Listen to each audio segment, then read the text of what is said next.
नमस्कार, आप देख रहे हैं एनबी न्यूज और मैं हूं आपके साथ योगेश पांडे। दमदार समाचार लगातार में आपका स्वागत है।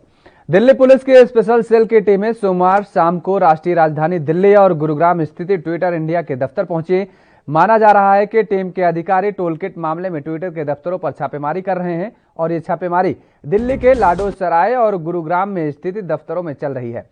मालूम हो कि कुछ दिन पहले भारतीय जनता पार्टी ने कांग्रेस पर टूल किट के माध्यम से मोदी सरकार की आलोचना करने का बड़ा आरोप लगाया था और इसके बाद कांग्रेस ने इन टूल किट्स वाले डॉक्यूमेंट को फर्जी करार देते हुए दिल्ली और छत्तीसगढ़ में पुलिस में मामला दर्ज करवाया था।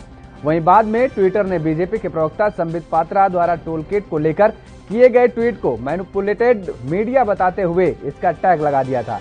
दिल्ली और गुरुग्राम के दफ्तरों पर छापेमारी से पहले दिल्ली पुलिस को स्पेशल सेल ने आज ही ट्विटर इंडिया को मैनिपुलेटेड मीडिया को लेकर नोटिस भेजा था।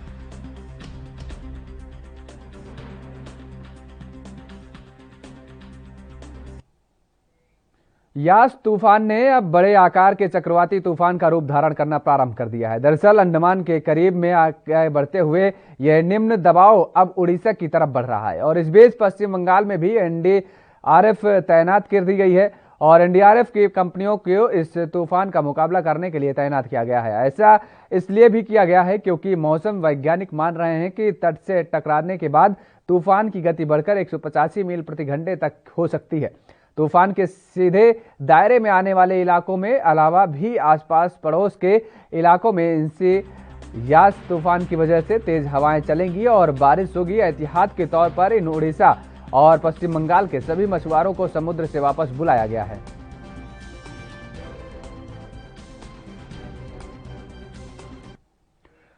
देश में कोरोना महामारी की दूसरी लहर का प्रकोप लगातार जारी है। यूपी, दिल्ली, महाराष्ट्र, मध्य प्रदेश समेत ज्यादातर राज्यों में तमाम पाबंदियां भी लागू हैं। पिछले 24 घंटे में 2.22 लाख नए कोरोना मरीज सामने आए हैं और 4,455 की जान भी चली गई है। इस बीच 74वीं विश्व स्वास्थ्य सभा में केंद्रीय स्वास्थ्य मंत्री डॉक्टर हर्षवर्धन ने कहा कि बोर्ड वैश्विक स्वास्थ्य पर महामारी के प्रभाव को लेकर चर्चा कर रहा है। बोर्ड यह भी सुनिश्चित कर रहा है कि जल्द से जल्द कोरोना टीका का वैश्विक स्तर पर विस्तार हो ताकि इस जानलेवा महामारी से बचा जा सके। This, it was felt, would enable WHO to have the robust structures and capacities required to fulfill its core functions as defined in the Constitution. On governance matters, the board decided to recommend the adoption of a decision to sunset and streamline reporting requirements on certain resolutions and decisions.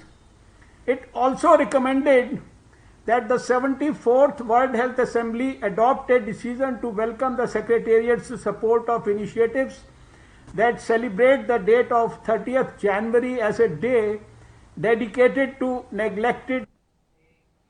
Vaccine की कमी दूर करने के लिए पंजाब सरकार ने global tender जारी कर दिए थे और लेकिन अब उसे अमेरिकी मॉडर्ना की तरफ से झटका लगा है क्योंकि मॉडर्ना ने वैक्सीन देने से इनकार कर दिया है। कंपनी का कहना है कि राज्य सरकार को वैक्सीन देना उसकी पॉलिसी के खिलाफ है। दरअसल पंजाब में वैक्सीन की किल्लत हो रही है और इसे दूर करने के लिए 20 मई को मुख्यमंत्री कैप्टन अमरिंदर सिंह ने ग्लोबल टेंडर जारी करने के आदेश दिए थे।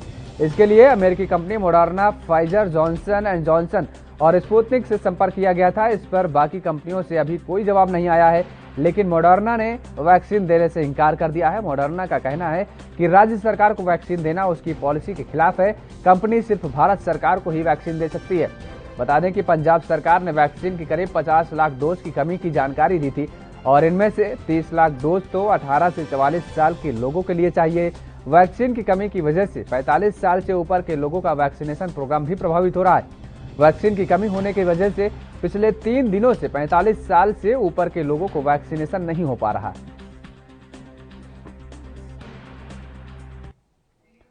यूपी सरकार में कैबिनेट मंत्री सुरेश कुमार खन्ना ने देश में कोरोना के मामलों समेत अन्य मसलों पर अपनी प्रतिक्रिया दी है।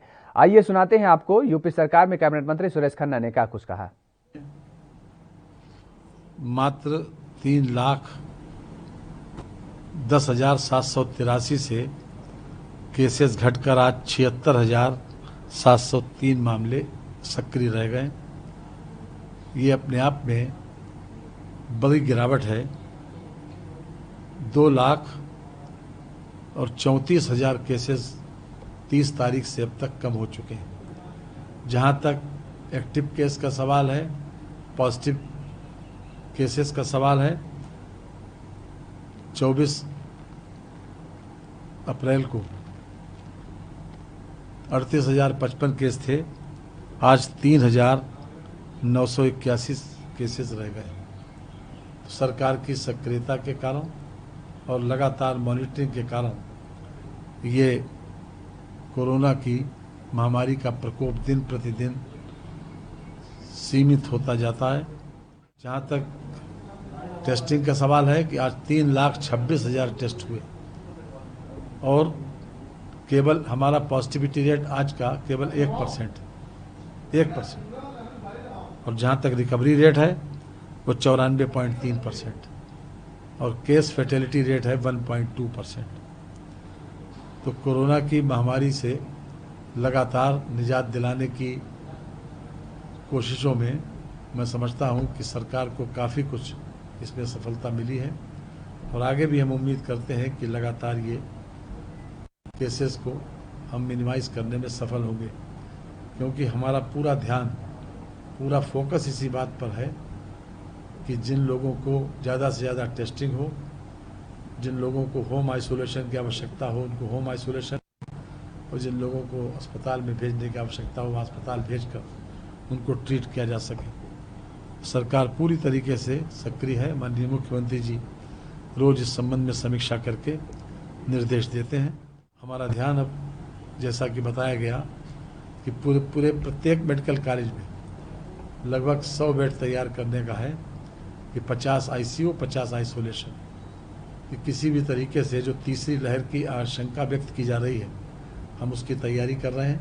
हमने सभी मेडिकल कॉलेजेस को एक शासनादेश जारी करके इस बात के लिए कह दिया है कि वो लोग 100 बेड तैयार करें और जितनी जल्दी से जल्दी हो सके इस पर रिपोर्ट करें। तक वैक्सीनेशन का सवाल है वो भी हमारा सुचारू रूप से चल रहा है और आगे भी हम 1 जून से पूरे उत्तर प्रदेश में 18 से लेकर 44 साल के लोगों का वैक्सीनेशन प्रारंभ करेंगे पूरे उत्तर प्रदेश में। अभी तक ये 23 जनपदों में चल रहा है और 45 साल के ऊपर के उम्र से ज़्यादा की उम्र वालों का भारत सरकार के सहयोग से ये पूरे प्रदेश में ही चल रहा है। इसमें 1,60 लाख से ज़्यादा लोगों को वैक्सीनेशन हो चुका है। अलग से सावधानी बरती जा रही है, उसके लोगों को सतर्क रहने के लिए अपील भी की गई है। इसके संबंध में जो जन जागरण करने के लिए जो विकल्प थे वो सभी अपनाए गए हैं और मेडिकल कॉलेजेस को भी इसमें इंस्ट्रक्ट भी कर दिया गया है। इस संबंध में हमने एक कमेटी बनाई थी श्री राधाकृष्ण धीमन की अध्यक्षता में शनिवार को, और 3 दिन के अंदर हमने उनसे रिपोर्ट मांगी। कल संभवतः वो रिपोर्ट देंगे और इसमें विभिन्न पहलुओं के ऊपर हमने कहा था विचार विमर्श करके कि बचाव से लेकर इलाज तक का हमारे सामने एक ब्लूप्रिंट होना चाहिए ताकि हम उसके हिसाब से प्रोसीड कर सकें। और अभी तक के जो खोज है उसके हिसाब से उन सभी पेशेंट्स को प्रॉपरली ट्रीट किया जा रहा है, उनकी पूरी चिंता भी की जा रही है और हर तरह से इस बात की कोशिश की जा रही है कि उनको किसी प्रकार की असुविधा न हो। तो कोरोना संक्रमण पर एमपी के सीएम शिवराज सिंह चौहान ने कहा है कि महामारी पर काफी हद तक काबू पा लिया गया है, अभी और भी सतर्क रहने की जरूरत है। 31 मई तक हमारा लक्ष्य है कोरोना संक्रमण को पूरी तरह से काबू करना है। सीएम शिवराज ने कांग्रेस और कमलनाथ पर जमकर निशाना भी साधा। सीएम ने कहा कि कांग्रेस आग लगाने की तैयारी में लगी है। कमलनाथ जी, जवाब देना पड़ेगा, आप मौत का उत्सव मना रहे हो, कैसे भी अराजकता का तांडव हो, इस प्रयास में आप और आपकी पार्टी लगी है। मैं सोनिया गांधी से पूछना चाहता हूं कि क्या वे कमलनाथ की आग लगाने वाले बयान से सहमत हैं? संक्रमण की दर को लगभग नियंत्रित हमने कर लिया है।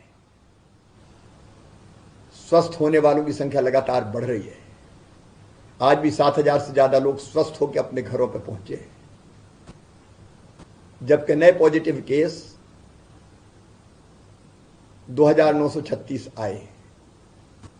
पॉजिटिविटी रेट भी घट के अब 4.2% हो गया है, लेकिन अभी सतर्क रहने की जरूरत है।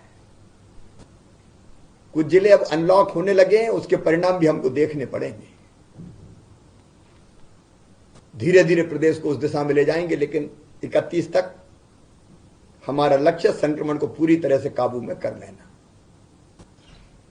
एक तरफ सरकार जनता के सहयोग से संक्रमण को नियंत्रित करने में लगी है, पीड़ित परिवारों की सेवा में लगी है, हम उनके लिए अनेकों योजनाएं बना रहे हैं, हम उनकी तकलीफें कम करना चाहते हैं। वहीं कांग्रेस आग लगाने की तैयारी में लगी है। कमलनाथ जी, जवाब देना पड़ेगा। इस समय जब मिलकर साथ लड़ने का मौका था, आप मौत का उत्सव मना रहे हो, आप काउंटर लगवा रहे हो, आप प्रदेश में अराजकता फैला रहे हो। महामारी का समय युद्ध का समय है, और युद्ध के समय जनता का साथ देने के बजाय, सरकार के साथ खड़े होने के बजाय कैसे भी अराजकता का तांडव हो जाए, इस प्रयास में आप लगे हो, आपकी पार्टी लगी है। मैं मैडम सोनिया गांधी से पूछना चाहता हूं, आग लगाने वाले बयान से क्या वो सहमत है कमलनाथ के? क्या उनकी सहमति से कमलनाथ ने यह बयान दिया है? क्या इंडियन कोरोना कहने वाले बयान से सहमत है? क्या उनकी सहमति से बयान दिया है? आग लगाने का विचार कमलनाथ का विचार है या आपकी तरफ से निर्देश? और रुक कर लेते हैं इस वक्त की बड़ी खबर। आपके टेलीविजन स्क्रीन पर इस वक्त की बड़ी खबर, भारत के महान धावक मिल्खा सिंह अस्पताल में भर्ती हुए। तो इस वक्त की बड़ी खबर आपके टेलीविजन स्क्रीन पर, बीते बुधवार को हुए थे कोरोना से संक्रमित और इसके बाद अस्पताल में उन्हें भर्ती कराया गया। संक्रमित होने के बाद अपने घर में आइसोलेट थे, लेकिन हालात बिगड़ते वक्त अब उन्हें अस्पताल में भर्ती कराया गया है। मोहाली के एक निजी अस्पताल में मिल्खा सिंह को भर्ती कराया गया। भारत के महान धावक मिल्खा सिंह अस्पताल में भर्ती हुए, कोरोना संक्रमित पाए गए थे बुधवार को, और जिसके बाद से वो अपने आप को होम आइसोलेट कर लिए थे, लेकिन तबीयत बिगड़ते वक्त अब उन्हें हॉस्पिटल में एडमिट कराना पड़ा है। तो भारत के महान धावक मिल्खा सिंह को अस्पताल में भर्ती कराना पड़ा। बीते बुधवार को वो कोरोना से संक्रमित हुए थे। इस वक्त की बड़ी खबर आपके टेलीविजन स्क्रीन पर, संक्रमित होने के बाद अपने घर पर ही आइसोलेट हो गए थे मिल्खा सिंह, और उसके बाद हालात बिगड़ते नजर जब आए तो आज उन्हें अब अस्पताल में भर्ती कराया गया। मोहाली के एक निजी अस्पताल में मिल्खा सिंह को भर्ती कराया गया है।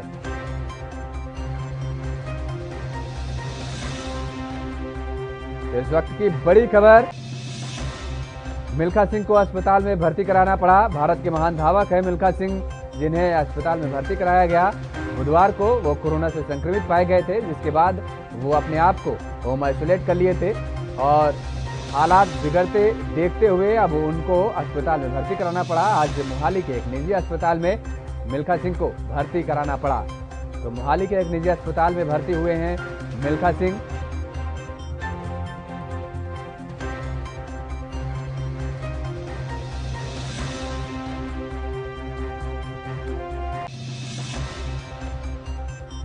तो इस वक्त की बड़ी खबर आपके टेलीविजन स्क्रीन पर, भारत के महान धावक मिल्खा सिंह अस्पताल में भर्ती हुए।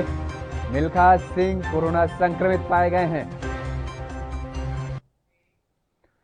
तो उत्तर प्रदेश के मुख्यमंत्री योगी आदित्यनाथ सोमवार को अपने 2 दिवसीय कार्यक्रम के लिए वाराणसी पहुंचे। बीएचयू हेलीपैड पर उतरने के बाद मुख्यमंत्री बीएचयू स्थित डीआरडीओ अस्पताल पर पहुंचे। यहां 10 मई से शुरू भर्ती प्रक्रिया के बारे में, अब तक मरीजों की भर्ती, जांच, इलाज आदि के बारे में डीआरडीओ के अधिकारियों से जानकारी ली। करीब 15 मिनट डीआरडीओ में रहने के दौरान मुख्यमंत्री योगी ने साइट ऑफिस में बैठकर आईसीयू में भर्ती 2 मरीजों से वीडियो कॉन्फ्रेंसिंग के माध्यम से बातचीत भी की। उनमें से इलाज आदि सुविधाओं का फीडबैक लिया। मुख्यमंत्री ने व्यवस्थाओं में लगे लोगों से मरीजों की सेहत पर विशेष ध्यान देते रहने के साथ ही परिजनों को समय समय पर इलाज की जानकारी देते रहने की बात कही है।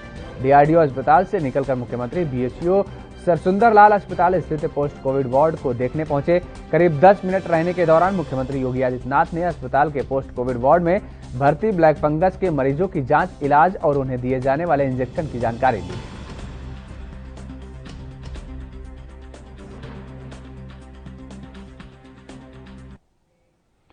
तो उधर हापुड़ पहुंचे केंद्रीय मंत्री जनरल वीके सिंह ने धौलाना के सामुदायिक स्वास्थ्य केंद्र का निरीक्षण किया। वीके सिंह ने सीएचसी में सभी सुविधाओं के बारे में जानकारी भी ली और मरीजों को बेहतर सुविधा उपलब्ध कराने के निर्देश दिए।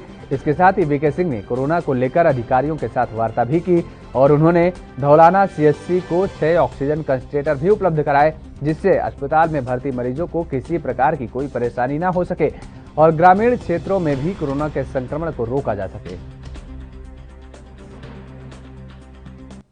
यहाँ पर आने का मकसद ये था कि देखें कि हमारे ग्रामीण क्षेत्र के अंदर व्यवस्था कैसी हो रही है और उसको और सुदृढ़ करने के लिए हमने ऑक्सीजन कंसंट्रेटर्स दिए ताकि प्राइमरी हेल्थ सेंटर्स के अंदर ऑक्सीजन कंसंट्रेटर पहुंच जाए। जहाँ तक सीएचसीज का सवाल है, वहाँ पर हर एक के अंदर एक ऑक्सीजन प्लांट लग रहा है, यहाँ पर भी और सपनावत के अंदर भी, तो ऑक्सीजन की जो रिक्वायरमेंट है वो ठीक हो जाएगी। दूसरी चीज़ है कि अब केसेस कम आने शुरू हुए हैं, बाकायदा वैक्सीनेशन हो रहा है, जैसे जैसे लोग आते हैं अपना वैक्सीनेशन करा रहे हैं और पूरी जानकारी दी जा रही है, दवाइयाँ दी जा रही हैं। आप लोग भी इस चीज़ को सब लोगों के अंदर फैलाएं कि दवाई समय पे लें। अगर जैसे ही बुखार वगैरह या खांसी वगैरह कुछ होती है तो जो दवाई दी गई है उसको लेना शुरू कर दें, इंतज़ार ना करें, ठीक है। और हमें पूरी आशा है कि संक्रमण को हम ग्रामीण इलाके के अंदर अच्छी तरह से कंट्रोल कर पाएंगे ताकि हापुड़ जिले के अंदर बहुत ज़्यादा केसेस ना हो। हमारे सभी सीएचसीज में एक तो टेस्टिंग की सुविधा उपलब्ध है। जो भी व्यक्ति यहाँ पे टेस्टिंग के लिए आता है उसकी हम टेस्टिंग करते हैं, पहले एंटीजन करते हैं और अगर एंटीजन में नेगेटिव आया तो उसके बाद उसका आरटीपीसीआर भी लेते हैं और उसे हमारे लैब और नोएडा के लैब्स में भेजते हैं। इसके अतिरिक्त यहाँ पे अगर कोई सिम्टोमेटिक आए तो उसको दवाई की भी सुविधा उपलब्ध है, उसको हम दवाई देते हैं। इसके साथ ही साथ अब हमारे सभी सीएचसी और पीएचसी पे ओपीडी की भी सुविधा मौजूद है। पूर्व की भांति ओपीडी की भी सुविधाएं चल रही हैं, वैक्सीनेशन भी यहाँ पे चल रहा है और इसके अतिरिक्त यहाँ पे हम ऑक्सीजन कॉन्सेंट्रेटर के माध्यम से हर सीएचसी पे 10-10 बेड के यूपी के शामली के झिंझाना क्षेत्र के गांव पठानपुरा में दर्जनों ग्रामीणों ने हंगामा कर प्रदर्शन किया। बता दें कि नवनिर्वाचित ग्राम प्रधान और उसके समर्थकों पर दबंगई का आरोप लगाते हुए सरकारी नाले में लगाई गई सामग्री चोरी करने का भी आरोप लगाया गया।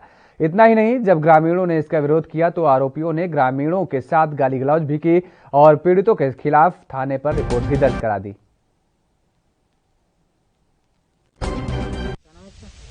नाम मेरा संकित है जी। मामला ये है जी, जैसे सभी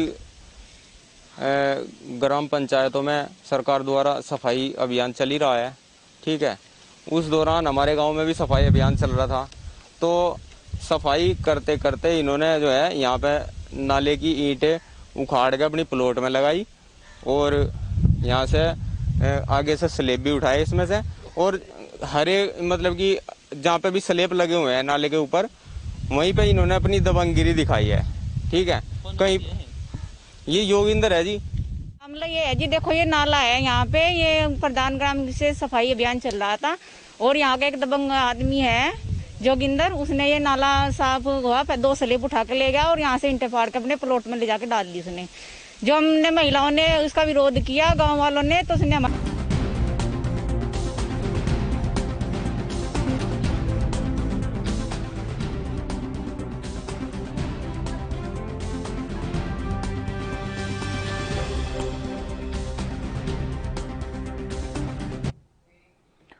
तो जम्मू कश्मीर के जिला राजौरी के गंभीर मुगला और दरहाल इलाके में इस समय जिस तरीके से ये वीडियो वायरल हो रहा है, जम्मू कश्मीर के सांबा में किसान परेशान हैं। वीडियो इस समय वायरल हो रहा है जिसमें दिखाई दे रहा है कि स्वास्थ्य विभाग के लोगों के साथ किस तरह से और उपज बेचने के लिए किसान लगातार संघर्षरत है। जम्मू कश्मीर के सांबा का ये मामला है। जम्मू कश्मीर के सांबा के किसानों का साफ तौर पर कहना है कि जिस तरीके से लॉकडाउन लगाया गया है, उस लॉकडाउन के दौरान उन्हें काफी मुसीबतों का सामना करना पड़ रहा है। हालांकि जिस तरीके से 7 बजे से 10 बजे तक वहां लॉकडाउन लगाया गया है, उस दौरान किसानों का जग पाना और मार्केट में जाने के बाद वहां पर फल या अपनी सब्जी बेचना काफी मुश्किल हो पा रहा है, जिसको लेकर के किसानों ने सरकार से आग्रह किया है कि अगर ये समयावधि बढ़ा दी जाए तो उन्हें काफी राहत मिलेगी, क्योंकि 10 बजे तक उन्हें सब्जी बेच पाने में काफी मुसीबत होती है और सब्जी 10 बजे तक नहीं बिक पाती है, जिसको लेकर के किसानों ने ये बात कही है कि लॉकडाउन को बढ़ाया जाए।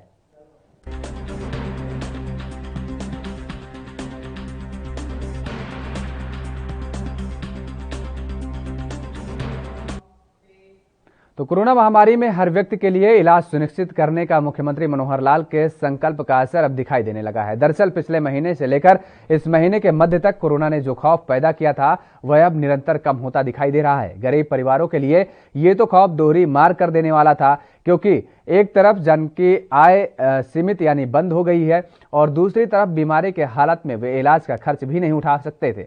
संकट की इस घड़ी में गरीबों की इस पीड़ा को मुख्यमंत्री मनोहर लाल के संवेदनशील मन ने उस समय भली भांति समझ लिया जब पिछले दिनों उन्होंने स्वयं 17 जिलों का दौरा कर स्थिति का जायजा लिया। तभी उन्होंने ऐसी व्यवस्था करने का बीड़ा उठाया जिसमें किसी भी हालत में कोई इलाज से वंचित न रहे। उन्होंने सरकारी अस्पतालों में कोविड-19 के मरीजों का इलाज तो मुफ्त में किया, प्राइवेट अस्पतालों में भी उनके इलाज का खर्च सरकार द्वारा वहन करने की व्यवस्था बना दी गई।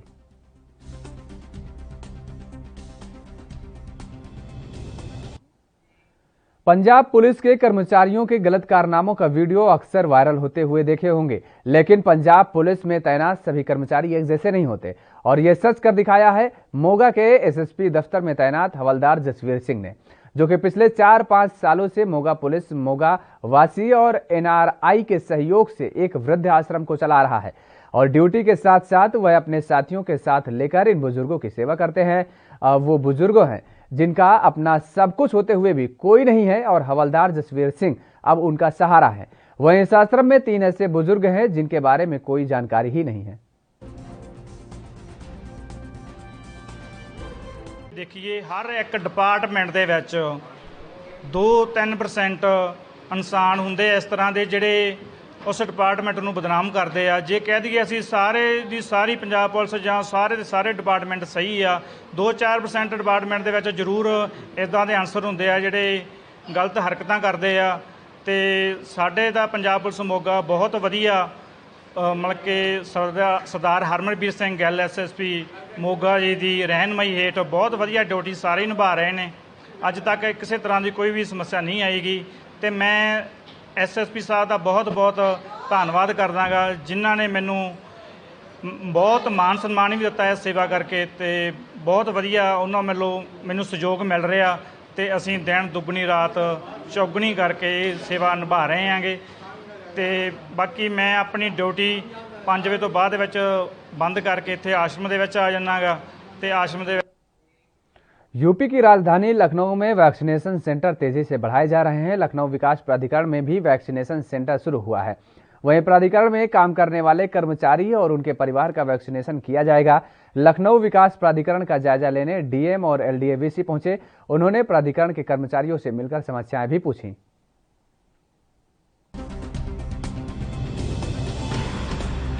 भी नहीं डरना चाहिए। ये ऑफर अगर हमें अच्छा सरकार की तरफ से मिल रहा है और सबसे बेस्ट है कि हमें यूपी सरकार ये अच्छा ऑफर दे रही है तो हमें ज़रूर लगवाना चाहिए और ये लगवा के तभी हम सेफ रह सकेंगे। सभी को लगवाना चाहिए। रामनगरी अयोध्या के उत्तर स्थित सरयू नदी का जलस्तर लगातार बढ़ने से तटीय इलाकों के डूबने का खतरा बढ़ गया है। स्तर बढ़ने से नदी के किनारे स्थित शमशान घाट की लकड़ियां बह गई हैं और इससे पहाड़ों पर हो रही बारिश का असर बताया जा रहा है। केंद्रीय जल आयोग अयोध्या के अनुसार 24 घंटे में 88 सेंटीमीटर बढ़ी है। दरअसल कोरोना काल में सरयू घाट के बैकुंठ धाम में 100 के करीब शवों का दाह संस्कार होता है, जिसमें से कई कोरोना संक्रमित शव का भी दाह संस्कार होता है। ऐसे में बैकुंठ धाम में दाह संस्कार को लेकर लोगों को बड़ी मुसीबतों का सामना करना पड़ रहा है, क्योंकि बैकुंठ धाम में पानी भर जाने की वजह से एक ओर जहां लकड़ियां गीली हो गई हैं, वहीं दूसरी ओर पानी में दाह संस्कार के लिए भूमि भी डूब गई है। कल के समय में बाढ़ कुछ नहीं था, लेकिन रातों रात इतना पानी आ गया, ये अंदाज़ा ही नहीं था हम लोगों को कि इतना जल स्तर बढ़ेगा। सरयू जल स्तर बढ़ने से अयोध्या पंडा समाज के जो कि घाट पर ये चौकी लगाए थे, कई लोगों की 100 से ऊपर जो है तथा भी बह गए हैं। और वहीं दूसरी ओर शमशान घाट पर जो कि लोगों के पास 100 150 कुंटल लकड़ी रहता था, रातों रात उनका पूरा पल्ला और कई टन लकड़ी भी बह गया है। काफ़ी हानि लोगों का हुआ है। शासन प्रशासन से ही मांग करते हैं कि गरीब लोग किसी तरीका गुजारा करते थे, इन लोगों को उचित मुआवजा दिया जाए। इस समय प्रेजेंट टाइम में नदी का जलस्तर 90.18 सेंटीमीटर है, जो कल के सुबह 8 बजे 89.30 सेंटीमीटर था। लगभग 88 सेंटीमीटर कल से और आज, कल सुबह 8 बजे से आज सुबह 7 बजे के बीच में बढ़ा हुआ है। ये लगभग 10 सेंटीमीटर पर घंटे की रेशियो से बढ़ रही है और अभी भी उम्मीद है लगभग 40 या 50 सेंटीमीटर और बढ़ेगी। पहाड़ों पर निरंतर बारिश, उत्तराखंड में पहाड़ों पर निरंतर बारिश हो रही है। डैम में जब पानी ज़्यादा होता है तो डैम वाले छोड़ देते हैं।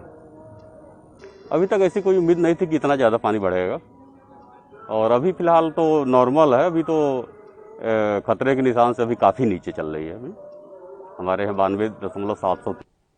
नॉर्थ दिल्ली जिले की बुरारी थाने के पुलिस ने बीते दिनों एक घर में हुई चोरी का खुलासा किया है। चोरों के गिरोह के 5 सदस्यों सहित लाखों रुपए की चोरी हुए आभूषण भी बरामद किए गए हैं। आरोपियों ने पूछताछ में बताया है कि उन्होंने चोरी किए गए आभूषण को गिरवी रखकर उसके बदले 2.5 लाख रुपए का लोन भी लिया था।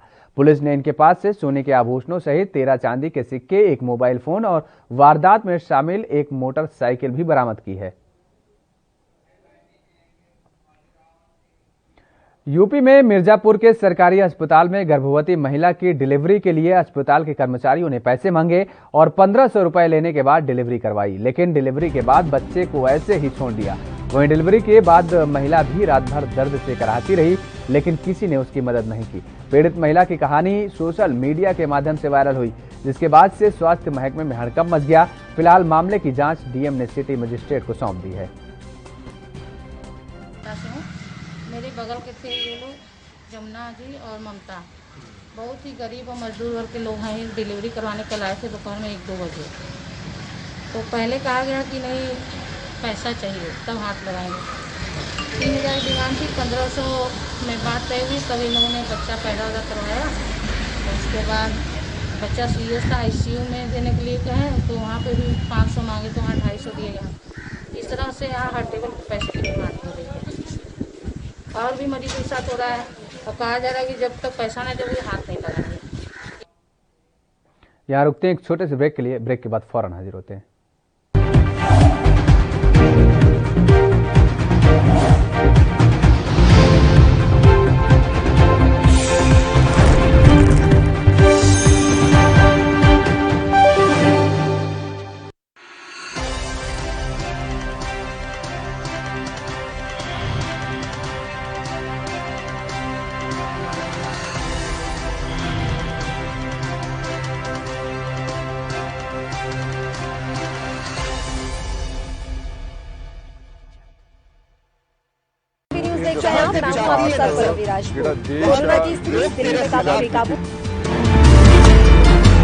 खबरनामा, खबर से असर तक शाम 5 बजे सिर्फ ANB न्यूज पर।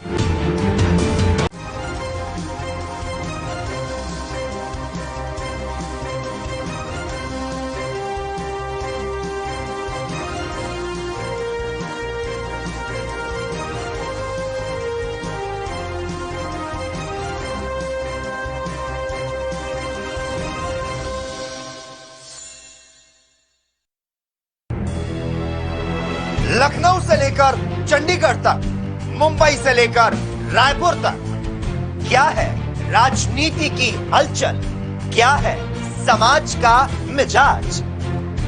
राजधानी लाइव, हमारी नजर, आपका फैसला, हर रोज सुबह 8 बजे सिर्फ ANB न्यूज पर।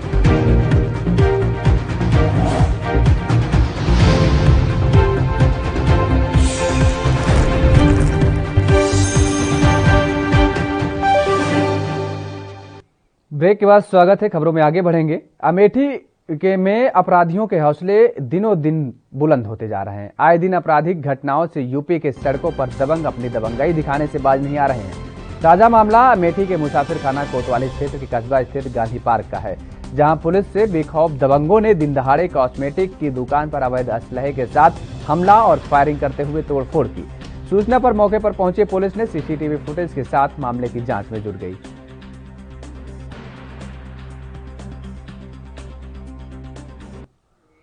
रोहतक के उपायुक्त कैप्टन मनोज कुमार ने सेक्टर 3 स्थित पॉलीक्लिनिक में होम आइसोलेशन के मरीजों के लिए तैयार की गई किट का निरीक्षण करने पहुंचे और इस दौरान मीडिया से बातचीत करते हुए कहा कि कोरोना महामारी से निपटने के लिए जिला में सभी कार्य बेहतर तरीके से किए जा रहे हैं।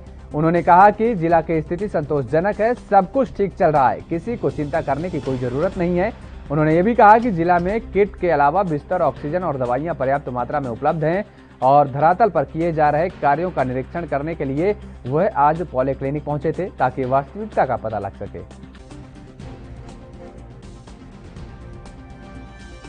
ये बेसिकली अभी जो एक नई किट गवर्नमेंट ऑफ हरियाणा ने सैंपल भेजा था, वो ये किट तैयार पिछले हफ्ते करवा के और पॉजिटिव पेशेंट्स में बांटी गई थी। अभी हमने 1000 एडिशनल किट और भी ये तैयार करवाई है, सो दैट यदि कोई छोटा मोटा बैकलॉग रह गया होगा या कोई परिवार में कोई और इन्फेक्ट हो गया हो या आइंदा के लिए जो केसेस पॉजिटिव रोज़ आएंगे उनको इनका हम वितरण करेंगे। एक आध जगह ये सुनने में आ रहा था कि किसी को लेट मिली या किसी को शायद मिली नहीं, पता नहीं वो कितनी सच थी वो बात, वेरीफाइबल कम होती है कई बार, बट हमने ग्राउंड पे आके इसलिए अब ये देखा है ये सब चीज़ें मौजूद है और इस किट के अंदर जो निर्धारित चीज़ें वो सारी दवाइयाँ या जो भी गैजेटरी है, ऑक्सीमीटर है, थर्मोमीटर है, स्टीमर है, तो वो सब चीज़ें इसके अंदर हों। तो सब कुछ कायदे से चल रहा है रोहतक में और मैं ये भी संतोष के साथ कह सकता हूँ कि किसी चीज़ की कोई कमी नहीं है, चिंता करने की किसी को कोई आवश्यकता नहीं है। अभी सब कुछ है हमारे पास, पहले भी था एक दो कोई बहुत ही कोई जो ड्रग्स हुआ करते थे उनकी शुरू में शॉर्टेज थी, रेमडेसिविर टाइप चीज़ों की। जहाँ तक ये किट्स वगैरह का सवाल है, बेड्स का सवाल है, ऑक्सीजन का सवाल है।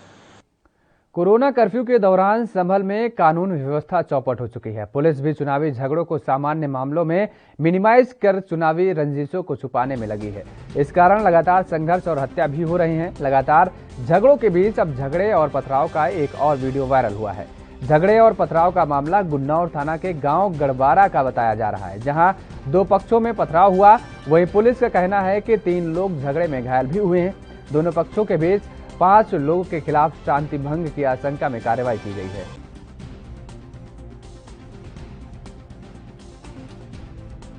इसको लेकर 2 पक्षों की महिलाओं में गाली गलौज में झगड़ा हो गया, जिसमें दोनों पक्षों द्वारा शांति भंग करने की कोशिश की गई, जिसमें एक पक्ष की 2 महिलाएं तथा दूसरे पक्ष के एक व्यक्ति के चोट लगी है, जिसका पुलिस द्वारा मेडिकल परीक्षण कराया गया है।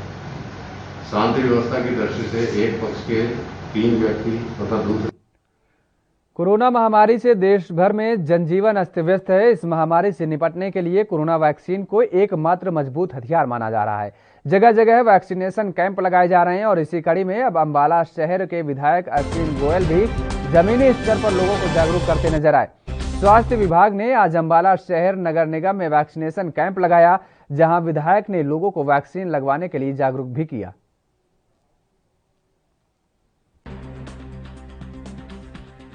देखिए, जो आज वैक्सीनेशन ड्राइव जो पूरे देश भर में शुरू हुआ है और अपने आप में दुनिया का सबसे बड़ा प्रजातंत्र होने के बावजूद वैक्सीनेशन भी उसी हिसाब से सरकार इसमें करवा रही है। आज बार एसोसिएशन में भी एक 18 से 44 तक का जो फर्स्ट कैंप लगा, बाद में 45 के साथियों के लिए भी, और यहाँ नगर निगम अंबाला शहर के अंदर भी एक ऐसा कैंप आज आयोजन उसका किया गया है ताकि सब लोग सुरक्षित रहें, स्वस्थ रहें। आप हम सुरक्षित होंगे तभी समाज को और देश को, प्रदेश को सुरक्षित और स्वस्थ रख सकते हैं। तो टीका है जिंदगी अभियान के नाते पूरे अंबाला शहर विधानसभा में बड़े जोरों के ऊपर वैक्सीनेशन का काम चल रहा है। और जहां तक नकली रेमडेसिविर की बात है, देखिए जो 20 दिन के अंदर एक बड़ा डिमांड आई थी रेमडेसिविर की, उस दौरान जिन लोगों ने कालाबाजारी की और हमारे प्रदेश के जननायक मुख्यमंत्री और बहुत ही कर्मठ हमारे पंजाब के फतेहगढ़ साहिब में सिविल सर्जन ने कोरोना वायरस के बढ़ते मामलों पर गहरी चिंता व्यक्त की है। इसके साथ ही जिले के निवासियों से इस बीमारी को फैलने से रोकने के लिए अधिक से अधिक संख्या में टीके लगवाने की अपील भी की है। उन्होंने कहा कि भीड़ भाड़ वाली जगहों पर मास्क का इस्तेमाल किया जाना चाहिए, जिसमें मुंह और नाक को ठीक से ढकना चाहिए। प्रत्येक व्यक्ति को दूसरे व्यक्ति से लगभग 2 गज की दूरी पर रहना चाहिए। हाथों को बार बार साफ करना चाहिए और एक स्थान पर अधिक लोगों को इकट्ठा नहीं करना चाहिए। ਜ਼ਿਲ੍ਹਾ ਫਤਿਹਗੜ੍ਹ ਸਾਹਿਬ 'ਚ ਜਿਹੜੇ ਹੁਣ ਤੱਕ ਪੋਜ਼ਿਟਿਵ ਕੇਸ ਹੈਗੇ ਹੈ 7588 ਕੇਸ ਜਿਹੜੇ ਹੈਗੇ ਪੋਜ਼ਿਟਿਵ ਡਿਟੈਕਟ ਹੋਏ ਹੈਗੇ ਇਸ ਜ਼ਿਲ੍ਹੇ 'ਚ। ਐਕਟਿਵ ਕੇਸ ਇਸ ਸਮੇਂ 1012 ਹੈਗੇ। ਟੋਟਲ ਜਿਹੜੇ ਕਿਉਰਡ ਜਾਂ ਰਿਕਵਰਡ ਕੇਸਿਸ ਨੇ 5946 ਕੇਸਿਸ ਹੈਗੇ। ਪੇਸ਼ੈਂਟ ਜਿਹੜੇ ਅੰਡਰ ਹੋਮ ਆਈਸੋਲੇਸ਼ਨ ਹੈਗੇ 1061 ਹੈਗੇ। ਜਿਹੜੀਆਂ ਟੋਟਲ ਡੈਥਸ ਹੋਈਆਂ ਇਸ ਜ਼ਿਲ੍ਹੇ 'ਚ 202 ਹੋਈਆਂ ਹੈਗੀਆਂ। ਜਿਹੜਾ ਸਾਡਾ ਕੇਸ ਫਰਟੀਲਿਟੀ ਰੇਟ ਹੈ CFR ਜਿਹਨੂੰ ਕਹਿੰਦੇ ਆ 2.7 ਹੈ ਅਤੇ ਜਿਹੜਾ ਪੋਜ਼ਿਟਿਵਿਟੀ ਰੇਟ ਹੈਗਾ ਉਹ 4.3 ਹੈ।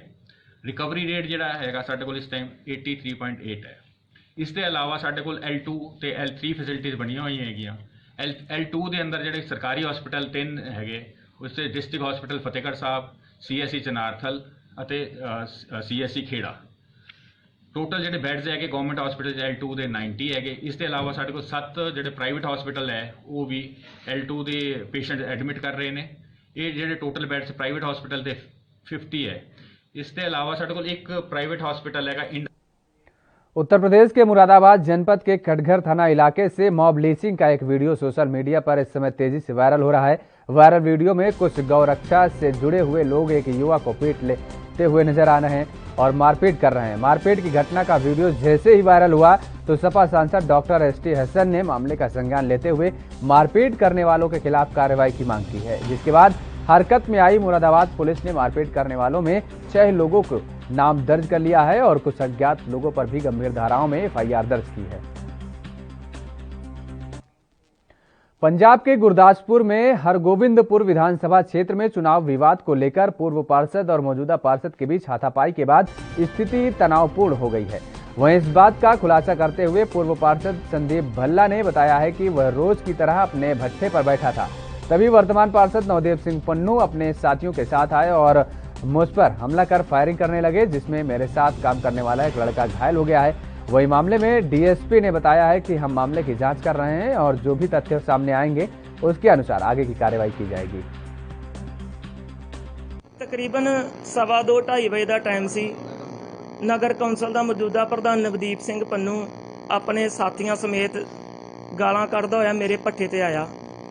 भट्ठे दे अंदर दाखिल होके सीधा मेरे ते हमला करता, मेरे ते गोलियां चलाउणियां शुरू कर दित्तियां। मैं आप परेशान दी लेबर सारी इकट्ठी हुई, मेरे ते इन्हें फायर किया 1 2 3 या 4 फायर किए। एक फायर सचिन कुमार कालिया ने भी किया। अमृतपाल भिंडर ने मेरी गड्डी ते डाट मारने शुरू कर दिते। मैं लेबर वालियां ने मैनू इकट्ठे होकर ते मेरी जान बचाई। मैनू ते इंज लगता ही जिद्दां ये मैनू मार के अपने वालों सुट गए। देखो ये जो भी अभी साडी इन्वेस्टिगेशन चल रही है, जो भी तथ्य सामने आएंगे उस अनुसार कार्रवाई की जाएगी। किन्ना उत्ते गोली चली गई, कौन चलाने वाले सी? सोनू भल्ला जिन्हें बयान किया कि मेरे ते नवदीप पन्नू ते उहदे बंदियां ने गोली चलाई, उन्हें बयान किया। असीं उहदी इन्वेस्टिगेशन कर रहे हैं, जो इन्वेस्टिगेशन में तथ्य सामने आएंगे उस अनुसार बनती कार्रवाई गोली। उत्तर प्रदेश के मुरादाबाद के जिला अस्पताल में आज भारतीय क्रिकेट टीम के खिलाड़ी पीयूष चावला अपने छोटे भाई प्रतीक चावला के साथ कोविशील्ड की पहली डोज लगवाने पहुंचे। उन्होंने पहले ही अपना रजिस्ट्रेशन करा रखा था। अपनी बारी आने पर पीयूष चावला अपने छोटे भाई प्रतीक चावला के साथ कोविशील्ड की पहली डोज लगवाने जिला अस्पताल पहुंचे और इस दौरान पीयूष चावला ने देश के और मुरादाबाद के लोगों से अपना वैक्सीनेशन कराने के साथ ही घरों में रहने और मास्क लगाने की अपील भी की है। मैं पीयूष चावला मुरादाबाद से क्रिकेट प्लेयर। आज मेरा वैक्सीनेशन का फर्स्ट डोज था और मैं आप सब लोग को ये मैसेज देना चाहूँगा कि अपना प्लीज़ वैक्सीनेशन कराएं, स्लॉट बुक करें और इनफैक्ट वैक्सीनेशन के बाद भी आप लोगों को ज़रूरी है कि जितने भी नियम बनाए गए हैं उनको फॉलो करें। सोशल डिस्टेंसिंग, मास्क पहनना और कम से कम घर से बाहर निकलें। मैं ऑलरेडी मेरे घर में हादसा हो चुका है, मैं मेरे पिताजी को भी हुआ और वो चल बसे, तो मैं नहीं चाहता कि ऐसा दुखदायक किसी के साथ हो। तो उसके लिए बहुत ज़रूरी है आप अपना वैक्सीनेशन का स्लॉट बुक करें और जितने भी नियम सारे बनाए हैं और जितने ज़रूरी हैं वो आप प्लीज़ फॉलो करें। घर से बाहर बहुत ना के बराबर निकलें अनलेस की बहुत ही ज़्यादा ज़रूरी चीज़ हो। वैश्विक कोरोना महामारी के चलते तमाम सामाजिक संगठनों के लोग मदद के लिए आगे आ रहे हैं। उत्तराखंड के रुड़की में सामाजिक संगठनों के द्वारा सिविल हॉस्पिटल को 500 PPE किट वितरित की गई है और ये किट कोरोना वॉरियर्स को दी जाएंगी जो दिन रात लोगों के बीच रहकर उनकी मदद करने में जुटे हुए हैं। कोरोना काल में नगर के प्रमुख समाजसेवी संस्था मानव सेवा के लिए लगातार कार्य कर रही है। ये जैन समाज और रुड़की अग्रवाल सभा के द्वारा 500 किट का पीपी किट इनके द्वारा दी गई हैं, तो जिससे हमारे जो डॉक्टर्स और स्वास्थ्यकर्मी सब लगे हुए हैं मरीजों की सेवा में, उनको काफ़ी सहायता मिलेगी। तो मैं इनका तहे दिल से शुक्रिया अदा करता हूं और सभी जितने भी स्वयंसेवी संस्थाएं हैं और इंडस्ट्रीज़ है वो आगे बढ़ चढ़ के इसके अंदर जनता की सेवा करी है। मेरे पास बहुत सारी न्यूज़ है इनकी भी और लोगों की भी, इनके द्वारा घर घर जाकर जो ऑक्सीजन सिलेंडर्स इनको द्वारा दिए गए हैं और मरीजों की जान बचाने में बहुत ही बेहतरीन काम इन लोगों सबके द्वारा किया गया है। जल्दी जैसे हमारे पेशेंट अब काफ़ी कम हो गए हैं, जहाँ पहले 38 से 40 मरीज हमारे इंदौर में भर्ती थे कोविड के, अब 15 से 16 आ गए हैं। तो मुझे उम्मीद है कि जून के फर्स्ट वीक में 1 या 2 जून के आसपास हम लोग। कोरोना का कहर पूरे देश में फैला हुआ है और तो वहीं जम्मू के ग्रामीण क्षेत्रों में भी अब धीरे धीरे फैल रहा है। कोरोना अपने पैर पसार रहा है। हालांकि जम्मू प्रशासन ग्रामीण क्षेत्रों में कोविड-19 के प्रसार को रोकने के लिए नियंत्रण रणनीति का पालन कर रहा है। पिछले 10 दिनों में अखनूर, बिश्नाह और आरएसपुरा के हमारे सब डिविजनल टास्क फोर्स ने बड़े पैमाने पर परीक्षण किया है। अधिकारियों द्वारा बताया गया है कि प्रतिदिन लगभग 8000 परीक्षण किए जा रहे हैं। हम बोल रहे हैं कि सभी लोग थोड़ा घर से बाहर ना निकलें, जैसे मास्क डाल के रखें, उसका सोशल डिस्टेंस का पूरा पालन करें। तो जितने भी प्रिकॉशन दिए जा रहे हैं उनका पूरा पालन किया जाए। तो जैसे अभी पूरी एडमिनिस्ट्रेशन भी पूरा कोशिश कर रही है, जैसे मान के चलो घर घर जाकर ये टेस्ट हो रहे हैं। हम तो चाहते हैं जैसे पूरे गांव के लोग जितने अगर 100 घर हैं 100 के टेस्ट होने चाहिए। अगर कोई इसमें कोविड वाला मिल जाता है तो उसके लिए वहाँ ही रुकेगा, नहीं तो नहीं पता होगा तो सबको हो जाएगा, उसकी परसेंटेज बढ़ जाएगी। तो उसके हिसाब से ही हम चाहते हैं कि सब के सब जो हैं वो टेस्ट करवाएं लोग। तो लोगों को भी बोल रहे हैं कि टेस्ट करवाएं, तो जो होगा उसके लिए थोड़ा बहुत इलाज जो भी उनका जैसे जो भी डॉक्टर एडवाइस देंगे उसके हिसाब से वो करें। इस तरह से लोगों की जानें बचाई जा सकती है कि अगर पहले ही पता लग जाए कोविड। देखिए सर, जब कोई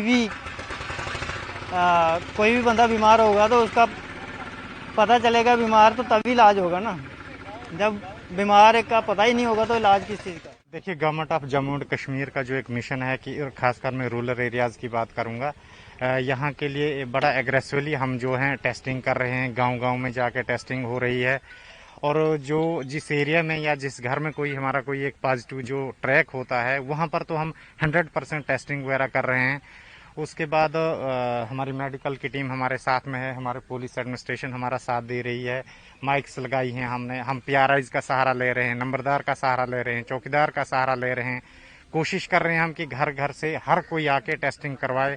कोई पॉजिटिव आता है तो उसको फ़ौरन हमारी मेडिकल टीम जो है हमारे साथ गाड़ी में किट पड़ी हैं, उनको थोड़ी देर के लिए वहाँ काउंसलिंग दी जाती है और जो प्रेस्क्राइब मेडिकल किट गवर्नमेंट ने दी है वो हम उनको दे रहे हैं और आइसोलेशन के लिए उनको हम हदायत करते हैं।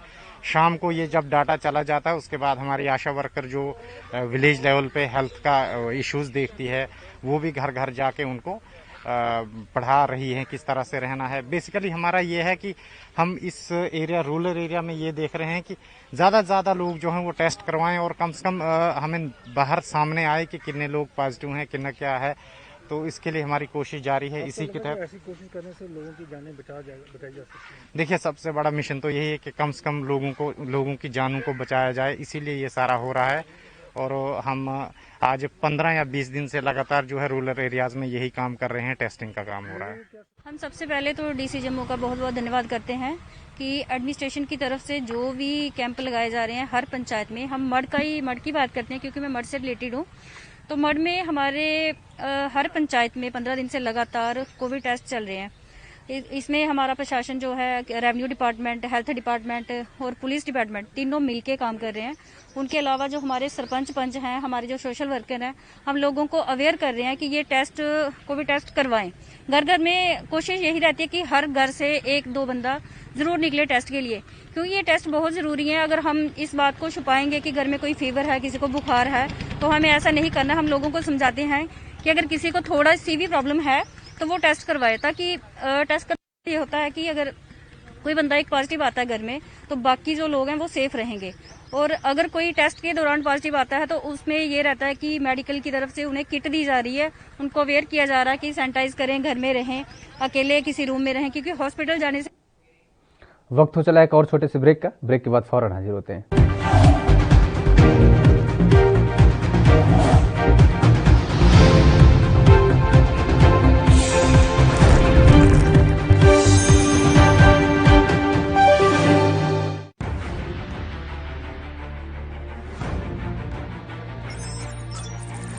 खबर चाहे सियासत की हो या सरकार की,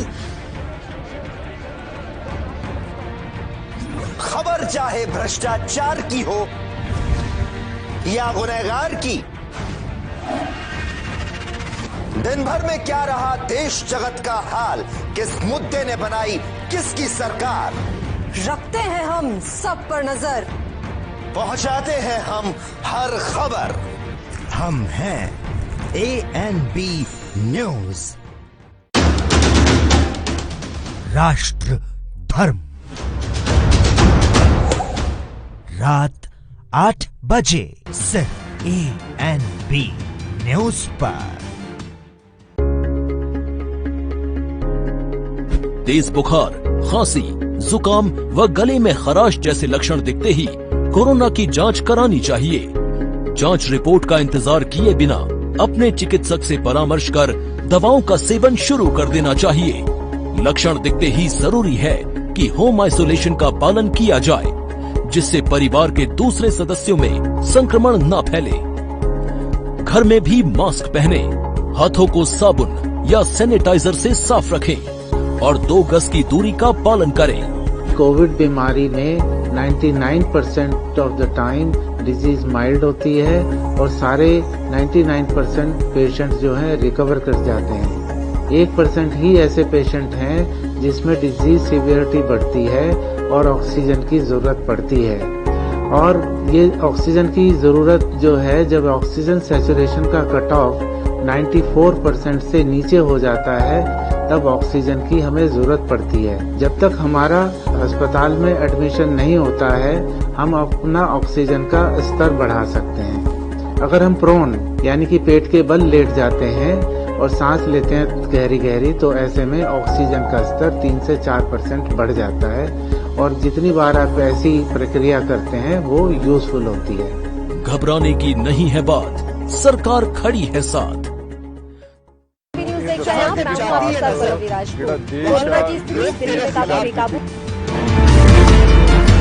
खबरनामा, खबर से असरता, शाम 5 बजे सिर्फ ANB न्यूज पर।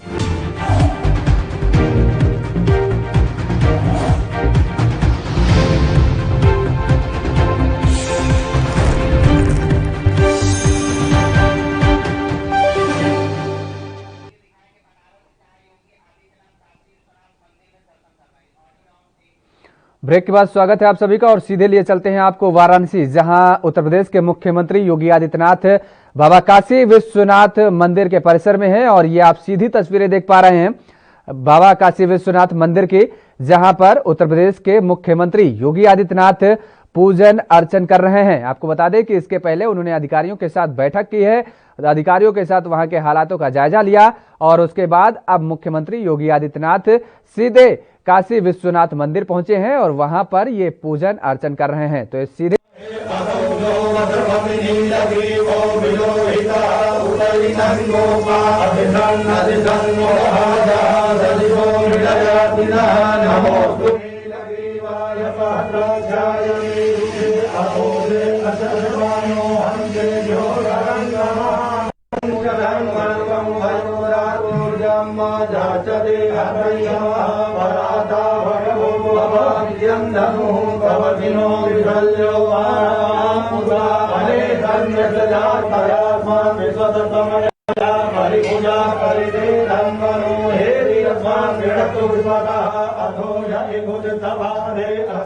सीधी तस्वीरें आप देख पा रहे हैं बनारस से, जहां पर उत्तर प्रदेश के मुख्यमंत्री योगी आदित्यनाथ पहुंचे हैं और बाबा काशी विश्वनाथ मंदिर परिसर में हैं अंदर और वो पूजन अर्चन कर रहे हैं। ये सीधी तस्वीरें हैं, ये किस तरीके से मुख्यमंत्री योगी आदित्यनाथ पुष्प अर्पित कर रहे हैं और ये उसके बाद बेलपत्र अर्पित कर रहे हैं।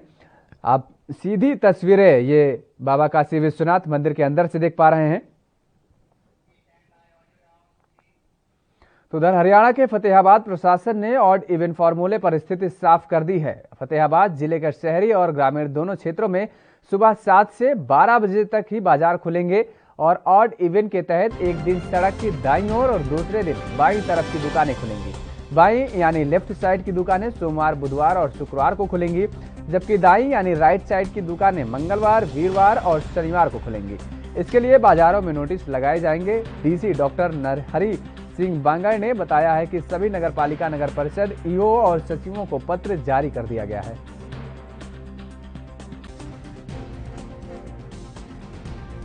दुकानें खोलने बारे जैसा कि महामारी अलर्ट अभी 1 सप्ताह के लिए बढ़ा दिया गया है, तो इसमें 7 बजे से लेकर सुबह 7 बजे से लेकर और दोपहर 12 बजे तक दुकानों का समय रखा गया है। इसमें ऑड और इवन की बात है, तो क्योंकि हमारे यहाँ जो म्यूनसिपल कमेटी और काउंसिल में दुकानें हैं तो उनकी नंबरिंग नहीं है, इसलिए ये निर्णय लिया गया है कि लेफ्ट और राइट की शॉप एक दिन लेफ्ट की खुल जाएगी, अगले दिन राइट की खुल जाएगी।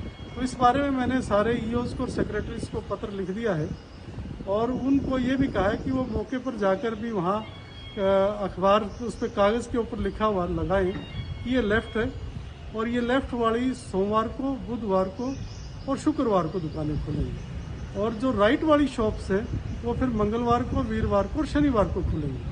तो इस तरह का ये निर्णय लिया गया है, इससे कोई कंफ्यूजन नहीं रहेगा और इम्प्लीमेंटेशन में भी हमें आसानी रहेगी। टाइम टेबल क्या रहेगा? इसके अलावा जो दुकानें जिनको पहले से हमने एग्जम्पशंस जो दी गई है वो एग्जम्पशंस यूं एक्सटेंड कर दी गई 31 तक और शॉपिंग मॉल सारे बंद हैं, शॉपिंग मॉल में नहीं है। तो ये व्यवस्था शहर में। तो उधर यूपी के अमेठी में सुबह सुबह दौड़ लगाने गई लड़कियों पर गांव के ही आपराधिक किस्म के लोगों द्वारा मारपीट का मामला सामने आया है। सूचना पर पहुंचे लड़की के परिजनों के साथ भी दबंगों ने जमकर मारपीट की। जानकारी के अनुसार पहले भी इन लोगों के द्वारा की इस तरीके की वारदात की जा चुकी है। क्या नाम है तुम्हारा? किस लिए मारपीट हुई है? सर हम लोग गए थे दौड़ने के लिए ताकि हम पुलिस की नौकरी निकालना चाहते हैं, तो वो लोग पहले से बैठे थे और कट्टे के जो पीछे वाला होता है उसको मेरे घर पे मारा। मेरी बहन भी गई थी, भैया थे, भैया को भी मारा। बहन भाग कर आ गई तो फिर बताया तो पापा दौड़ कर आए, पापा के ऊपर 4-5 लोग कट्टे से सर पे मारा, खून बहा और फिर उसके बाद मेरी मम्मी आई, मेरे मम्मी के हाथ पर मारा, हाथ टूट गया है सर, बहुत तकलीफ है। कब की घटना है? सर आज सुबह 5:30 बजे की। क्या है कि 1 सप्ताह पहले हमारे भाई को कमरे में बंद करके मारा गया है और उसके बाद हम 100 नंबर पे कॉल किए, पुलिस पहुंची है। अब पहुंचने के बाद हमारे भाई को भी ले गई और उसको भी एक आदमी को ले गई और वो विधायक जी के कहने पे फोन पे मुझे जानकारी मिली कि उनको रात में ही अंगद सिंह ने छोड़ दिया और जब सुबह गए एप्लीकेशन दिए कि FIR किया जाए जो उसको मारा पीटा गया, तो कहे अगली बारी आपकी है। और 5 दिन नहीं बीता हुआ है कि हमारी जो है लड़कियां दौड़ने गई थी, एक जो है मतलब इंटर में है, एक जो है हाई स्कूल में है और दोनों दौड़ लगाने गए थे। सुबह 6:30 बजे लगभग उन पे प्रहार कर दिया गया असलाह के साथ। सब लोग घात लगाए बैठे थे और जो कि आपराधिक किस्म के हैं। खबर उत्तर प्रदेश से है, जहां अयोध्या में मिल्कीपुर विधायक गोरखनाथ बाबा धरने पर बैठ गए और उन्होंने शासन और प्रशासन पर काफी गंभीर आरोप भी लगाए और कहा कि बरुआ निसारू गांव में 5 लोगों की निर्मम हत्या हुई थी, जिसमें 10 घंटे के बाद भी पोस्टमार्टम नहीं हो सका था। विधायक ने बताया कि जिला प्रशासन की बड़ी लापरवाही सामने आ रही है। पोस्टमार्टम में देरी को लेकर विधायक ने नाराजगी भी जताई है।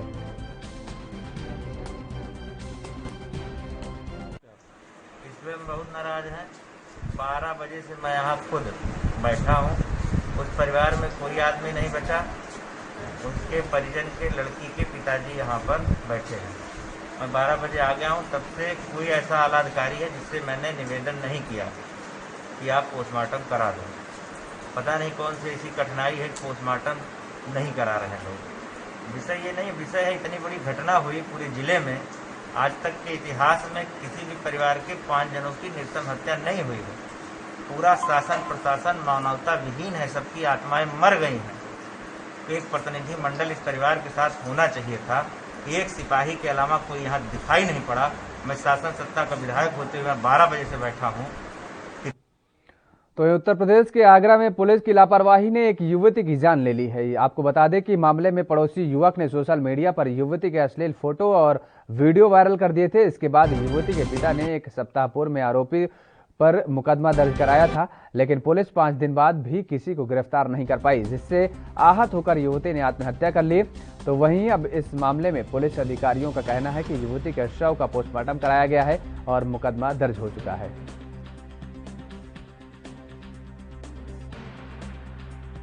फोटो बना लिए थे, अश्लील फोटो बना लिए थे, फिर उनको वायरल करने की लड़की की धमकी दी गई, उससे पैसे की डिमांड करी गई और उसको ब्लैकमेल करते हुए फोटो वायरल कर दिए। आरोपी जो था, क्या नाम था उसका? आरोपी रहने वाला है विशाल पुत्र राजू राठौर, मोहल्ला नई बस्ती।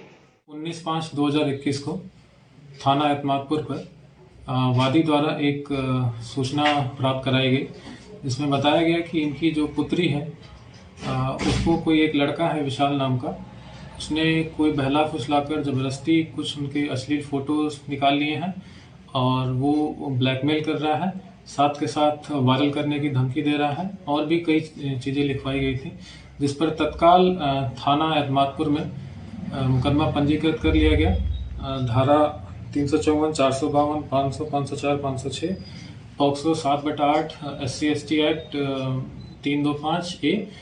साथ के रेवाड़ी के डीसी यशेंद्र सिंह ने कहा है कि कंटेनमेंट जोन में मोबाइल ATM वैन की सुविधा मिलेगी ताकि लोगों को कैश निकालने के लिए कोई परेशानी न हो। उपायुक्त यशेंद्र सिंह ने आज जिला सचिवालय परिसर में HDFC बैंक का मोबाइल ATM वैन का रिबन काटकर शुभारंभ करते हुए कहा कि बैंक ने लॉकडाउन के दौरान लोगों की मदद के लिए मोबाइल ATM वैन चलाने का फैसला लिया है। अब कंटेनमेंट जोन में भी लोगों को कैश के लिए कोई दिक्कत नहीं होगी। उन्होंने कहा कि मोबाइल ATM वैन की सुविधा औद्योगिक क्षेत्र में सैलरी दिवस पर भी उपलब्ध होगी ताकि कर्मचारियों को ATM की लाइन में न लगना पड़े। जी, ये HDFC बैंक का बहुत अच्छा इनिशिएटिव है। मैं इनको मुबारकबाद देता हूं कि उन्होंने मोबाइल ATM वैन शुरू की है। तो इसको हम कंटेनमेंट जोन्स में या कुछ ऐसी जगह पे जहां सैलरी के विड्रॉल हैं, किसी पर्टिकुलर डेज पे ज़्यादा होते हैं, वहाँ पे इस्तेमाल किया जा सकता है। और मैं ये भी अनुरोध करूँगा कि बैंक इसको कहाँ पे स्टेशन करेगा, किस डे। दमदार समाचार लगातार में फिलहाल मेरे साथ इतना ही। बाकी खबरों के लिए आप बने रहिए ANB न्यूज़ में।